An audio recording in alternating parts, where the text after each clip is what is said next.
Good morning students. मैं S के पाठक एक बार पुनः कक्षा 8 की इंग्लिश रीडर के शेष लाइनों को लेकर प्रस्तुत हुआ हूँ। देखेंगे अगला पैराग्राफ।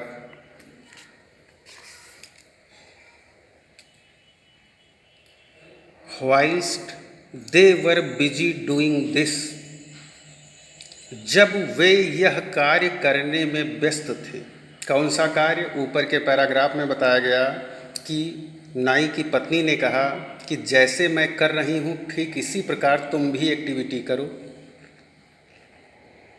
तब दोनों खेत में धीरे धीरे चलने लगे, बहुत सावधानी पूर्वक, और अपनी आँखों को वो ज़मीन पर गड़ाए हुए थे, ज़मीन को घूर रहे थे। ऐसा लग रहा था जैसे कुछ खोज रहे हों, कुछ गायब हो गया हो, लेकिन ऐसा कुछ था नहीं। देवर प्रिटेंडिंग, वो केवल अभिनय कर रहे थे, एक्टिंग कर रहे थे कि कोई यदि बाहर से हम लोगों को देखे तो उन्हें लगे कि हम कुछ ढूंढ रहे हैं। तो whilst they were busy doing this, जब वे यह कार्य करने में व्यस्त थे, तो a band of robbers happened to pass that way, तो डाकुओं का एक झुंड उस रास्ते से होकर गुजरा।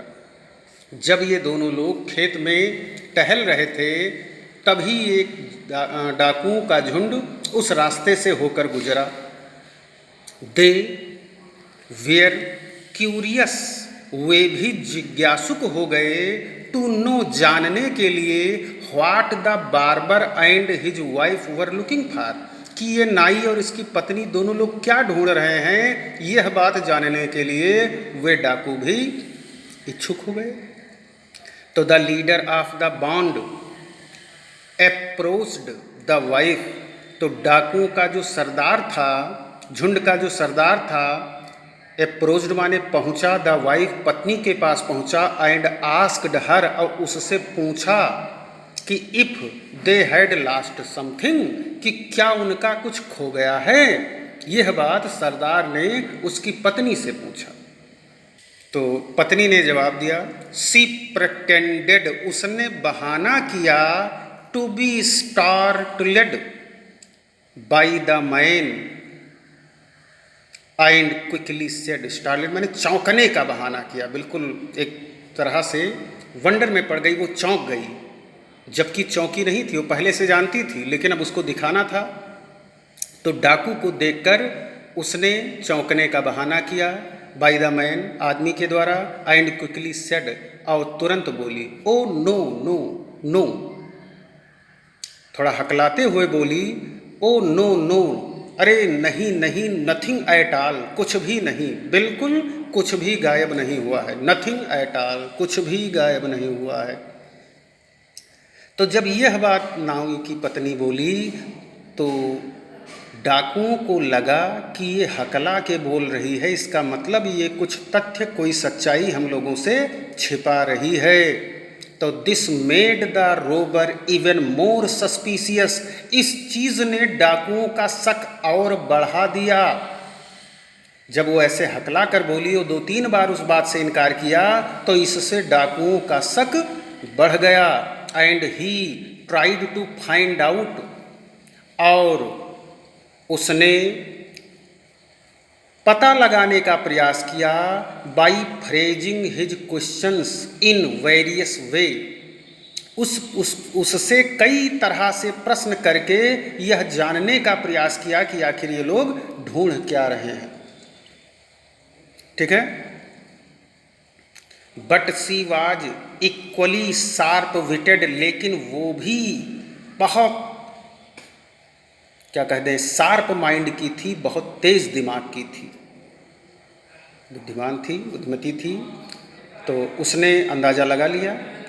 आफ्टर मच क्वेश्चन, बहुत ज़्यादा पूछने के बाद, सी टुक द रोबर एसाइड, वो डाकू को बगल लेकर गई, मतलब उसने डाकू को एक किनारे बुलाया, मेड हिम स्वेयर, और उसे कसम दिलवाया, that he would not tell anyone else, कि वो किसी को बताएगा नहीं, what she was going to tell him, मैं तुम्हें जो बताने जा रही हूँ वो तुम वादा करो कि किसी से बताओगे नहीं। तो ऐसा उसने पहले डाकू से वादा कराया। एंड सेड, और तब बोली, क्या बोली? My uncle died a week ago, मेरे चाचा जी 1 सप्ताह पहले मर गए। बिफोर ही डाइड, इससे पहले कि वो मरते, ही टोल्ड मी, उन्होंने मुझसे बताया था, दैट ही हैड बरीड, कि उन्होंने दफना रखा है, गाड़ रखा है, 5 पॉट्स ऑफ गोल्ड, 5 सोने के बर्तन, in the field, in this field, इस मैदान में।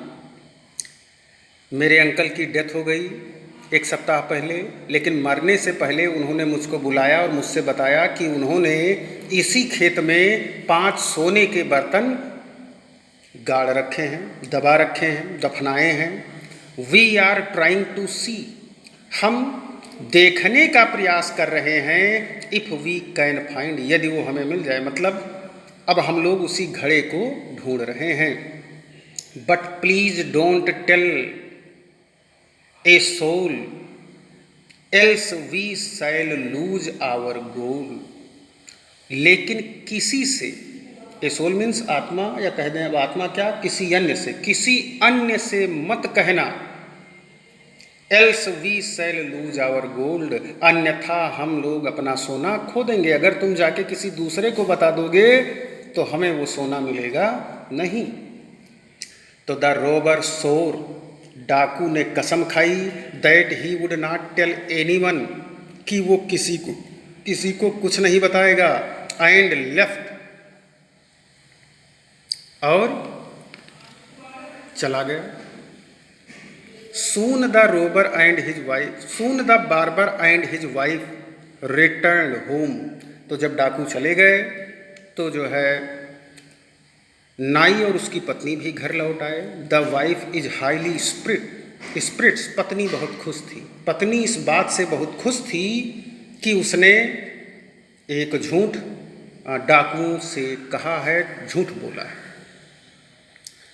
अब क्या हुआ? The barber could not understand, नाई को ये समझ में नहीं आया, why his wife was suddenly so pleased with the land, land माने भूमि, कि अचानक ही मेरी पत्नी इस जमीन से प्रसन्न कैसे हो गई। अभी तो ये मुझ पर गुस्सा हो रही थी, मुझे डांट रही थी कि क्या मैं किसान हूँ जो मैंने ज़मीन मांग ली, लेकिन अब ये ज़मीन के उस टुकड़े को देख करके इतना खुश क्यों है।